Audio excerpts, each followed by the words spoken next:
Disclaimer यही है कि इस वीडियो को अपनी पहली मोहब्बत समझकर सीरियस नहीं लेना। ये वीडियो शुगल मेले के लिए बनाई जा रही है, तो इसे शुगल मेले के लिए देखो।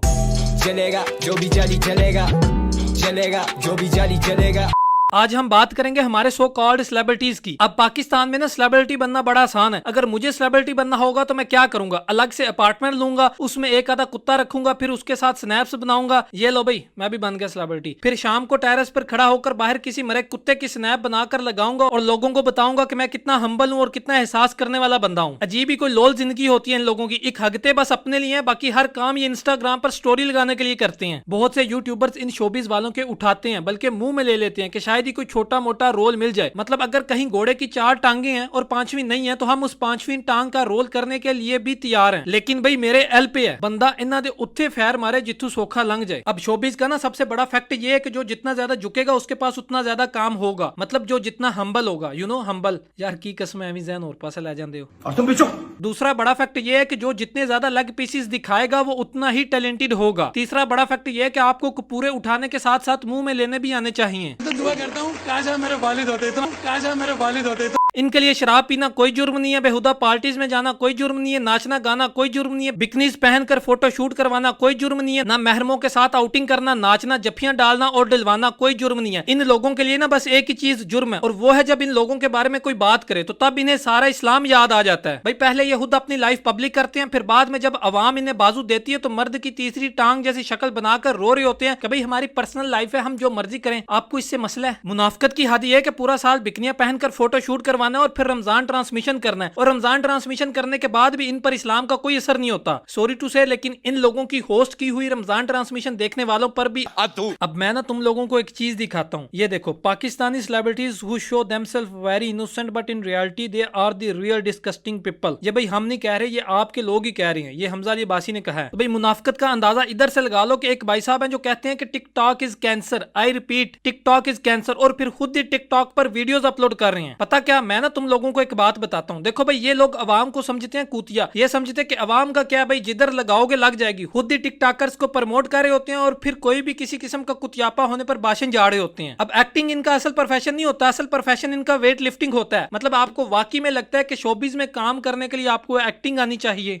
डायलॉग्स रीड करने को ये लोग एक्टिंग समझते हैं। ना कोई एक्टिंग इंस्टीट्यूट है, ना कोई एडिशन होते हैं। बस 30 सेकंड की वीडियो बनाओ, ये मैं हूँ, ये हमारी गाड़ी है और हमारी फटी हुई है, और बस एक्टर बन जाओ। और फिर इन्हीं लोगों को एज ए मोटिवेशनल स्पीकर बुलाया जाता है। ओ भाई तुसी केड़ी 3 पहियां वाली गड्डी इजाद की है। एक्टिंग करने की इन्हें इतनी आदत हो जाती है कि इंटरव्यूज में भी एक्टिंग कर रहे होते हैं। बल्कि ड्रामों से अच्छी एक्टिंग तो ये लोग इंटरव्यूज में बैठ के करते हैं। यहाँ तक कि टू बी ऑनेस्ट में मथीरा साहिबा बैठकर इस्लाम सिखा रही थी लोगों को। भाई कैमरे के सामने बैठकर तो मैं भी बहुत अच्छी बातें कर लेता हूँ, जितनी मर्जी अच्छी बातें करवा लो मेरे से। अच्छा, तो आप कैसे शोबिज में आई? चल के? बल्कि चल चल के, मतलब दूर था ना घर, तो चल चल के आई। यार की कसम एवं जैन और पास ला जाते। जी एक्चुअली मैं ना अपनी दोस्त के साथ एक शादी पर गई थी। वहाँ ना मुझे एक डायरेक्टर साहब ने देखा और उनका ना मेरे पे दिल आ गया। नहीं थी, आप गलत समझ रहे हैं। मेरे कहने का मतलब है कि उनका ना मुझे ड्रामे में लेने का दिल आ गया। तो मेरी फैमिली बहुत ज्यादा स्ट्रिक्ट है। कैसे? एक दफा मुझे मेरे अब्बा ने ना एक लड़के के साथ बाइक पर जाते देख लिया, तो उन्होंने ना मेरे से रिक्शे का किराया वापस ले लिया कि तुम जा बाइक पे रही थी और किराया तुम रिक्शे का क्या करोगी। मतलब इतनी ज्यादा स्ट्रिक्ट है मेरी फैमिली। रे बाबा रे बाबा रे बाबा, देवा देवा देवा। तो बस आज मैं जिस मुकाम पर हूँ ये डायरेक्टर साहब की वजह से हूँ। और मैं ना आज इस इंटरव्यू में ये कहना चाहती हूँ कि थैंक्स टू माय डायरेक्टर, जिन्होंने मुझे अपने आगे झुकने का मौका दिया। भाई साहब कुछ ज्यादा नहीं हो गया ये? शोज में बैठी कह रही होती है कि शादी के लिए इंसान का बच्चा चाहिए। मतलब आज तक हमें कोई इंसान का बच्चा नहीं मिला, इसलिए हमने शादी नहीं की। और इनके नजदीक इंसान का बच्चा वो होता है जो इनको हर किसी के साथ जफ्फियां और पप्पियां करने दे, मतलब शोबिज में काम करने दे। यार की कसम एवं जैन और पास ले जाते हो। एक एक्टर है शहरयार मुनव्वर साहब। इन भाई साहब की पोस्ट पर एक बंदे ने कमेंट किया, नमाज पढ़ो इससे पहले कि तुम्हारी नमाज पढ़ी जाए। जिस पर इन भाई साहब ने रिप्लाई किया कि अल्हम्दुलिल्लाह 5 वक्त पढ़ता हूँ, कभी कभार रब की मेहरबानी से तहज्जुद भी नसीब हो जाती है। ठीक है, अच्छी बात है, बल्कि बहुत अच्छी बात है। लेकिन ये क्या?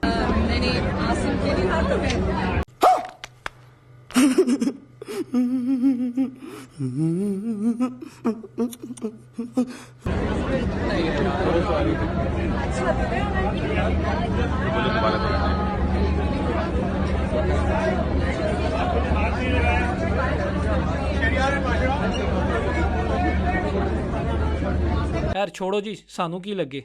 दूसरे कंट्रीज में जाकर ये लोग अपनी औकात ऐसे भूल जाते हैं जैसे बंदा जीमेल का पासवर्ड भूलता है। इन्हें अपने फॉलोअर्स तब तक ही अच्छे लगते हैं जब तक वो इनकी किसी बात पर तनकीद ना करें। जैसे ही कोई तनकीद होगी तो ये अपने ही फॉलोअर्स को जाहिल और कंजर्वेटिव कहना शुरू कर देते हैं और फिर बाद में सफाइयां दे रहे होते हैं और साथ ये भी कह रहे होते हैं कि तनकीद करते रहो, हमें कोई परवाह नहीं। जिन्हें परवाह नहीं होती ना, उन्हें ये बताने की भी जरूरत नहीं पड़ती कि उन्हें कोई परवाह नहीं। एक शोबिस कपल है, मैं मेंशन नहीं करूंगा, लेकिन वो एक शो में बैठे हुए थे तो भाई साहब अपनी बीवी को सामने बिठाकर कहते हैं कि भाई मैं अपनी बीवी के काम को इज्जत देता हूं। एक तो ये इज्जत लफ्ज इन लोगों के मुंह से इतना बुरा लगता है ना, मतलब काम के नाम पर तुम अपनी बीवी को किसी दूसरे मर्द के साथ रोमांस करवाओ, जफ्फियां डलवाओ, हाथों में हाथ डलवाओ, एक केड़ी इज्जत है। गलती इनकी भी नहीं है। शोबिस में आप जितने वल्गर होंगे आपके फैलोज आपकी उतनी ही तारीफ करेंगे, उतना ही प्रमोट करेंगे, उतना ही अप्रिशिएट करेंगे और आपको उतना ही ज्यादा काम मिलेगा और आप शोबिस में उतने ही ज्यादा अमीर होंगे। अब इन लोगों के कुछ पूरे हजरात आकर नीचे कहेंगे कि भाई उनकी लाइफ है, जो मर्जी करें, तो भाई जो मर्जी करें, मैं केड़ा हाथ फाड़ लेनू ना दे। लेकिन जब आप खुद को पब्लिक फिगर कहते हो ना तो लोग आपके बारे में अपनी एक राय कायम कर लेते हैं और वो आपको बर्दाश्त करनी पड़ती है। और आजकल तो कुछ यूट्यूबर्स ने भी शोबिस वालों के उठाना शुरू कर दिए हैं कि वजाहत भाई I am your big fan. जाहिर है काम भी तो चाहिए शोबिस में। हाल ये कि बीसी इसको टैलेंटेड कह रहे होते हैं, सिर्फ काम लेने के चक्कर में इस माचस दी तीली नू लगता है तार तक कपड़े टंगे होंगे। इसकी चुस से चुस सिंगिंग को भी अप्रिशिएट कर रहे होते हैं और यही जब सिंगिंग शो में एज ए जज बैठे होते हैं तो पता नहीं कितने लोगों के दिल तोड़कर उन बेचारों को जलील कर कर भेजते हैं। मसला सिर्फ ये कि उन बेचारों का बाप ना तो डायरेक्टर होता है ना ही प्रोड्यूसर होता है। हाँ, अगर बाप डायरेक्टर हो तो फिर तो बहन भाई बनकर भी चूना लगाया जा सकता है दुनिया को।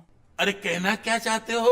अब जैसे एक नॉर्मल बंदा, मतलब आम बंदा, क्योंकि ये वैसे भी नॉर्मल होते नहीं है ना शोबिस वाले। अब जैसे एक नॉर्मल इंसान किसी की बॉडी शेमिंग करता है ना तो सारे इंडस्ट्री वाले हम्बल बनेंगे कि यार मतलब ये बॉडी शेमिंग नहीं करनी चाहिए, ये नहीं करना चाहिए। बॉडी शेमिंग जितनी इनकी इंडस्ट्री में होती है ना शायद ही कहीं और हो। पूछो ना भाई क्यों स्लिम होने के लिए डाइट करते हो? भाई पता है कि काम नहीं मिलेगा। तो अगर अवाम पर भाषण झाड़ सकते हो तो अपनी इंडस्ट्री के लोगों को भी समझाओ ना कि बॉडी शेमिंग नहीं करनी चाहिए। जो जैसा है उसे वैसा ही रहने दो और काम दो। एक बच्चा जम के भाषण दे रही होती है कि औरतों की जिंदगी कितनी मुश्किल है। आहो तुम्हारे तो पहला तो औरतों ने कदे बच्चे जमे ही नहीं। ये जिन्नी भी अवाम है सारी नलके विचू हुई है। भाई दुनिया की हर एक सहूलत मौजूद होती है तुम लोगों के पास। नौकरानियां आगे पीछे काम करने वाली, सफाई करने वाली अलग है, खाना पकाने वाली अलग है, सारा कुछ होता है। ये बातें वो माएं करती अच्छी लगती हैं कि जिन्होंने बच्चा भी पालना है, सारा टब्बर भी पालना है, घर के सारे काम करने हैं और फैसिलिटीज भी नहीं है। ये बड़ा मुश्किल होता है औरत के लिए, बच्चा भी पालना है और साथ ड्रामे में काम भी करना है। तो ना करो भाई, किसने कहा है काम करने को? जाहिर है काम करने के पैसे मिलते हैं तो अवाम पर किस बात का एहसान कर रही हो? क्यों जता रही हो कि अवाम के लिए कर रहे हैं? एड्डा तुम्हारे ड्रामे नाल कश्मीर आजाद होने लगा। अब जब रिसेंटली इंडिया के साथ अभी नंदन वाला फटा हुआ था ना तो हर इंडियन एक्टर ने अपने इंस्टाग्राम पे स्टोरीज लगाई, ट्विटर पे जाके ट्वीट किया, अपनी आर्मी को, अपनी एयरफोर्स को अप्रिशिएट किया। लेकिन ये नहीं करेंगे क्योंकि भाई काम भी तो चाहिए इंडिया में। इनसे जब कोई बंदा इस किस्म का सवाल पूछे ना तो ये लोग आगे से कहते हैं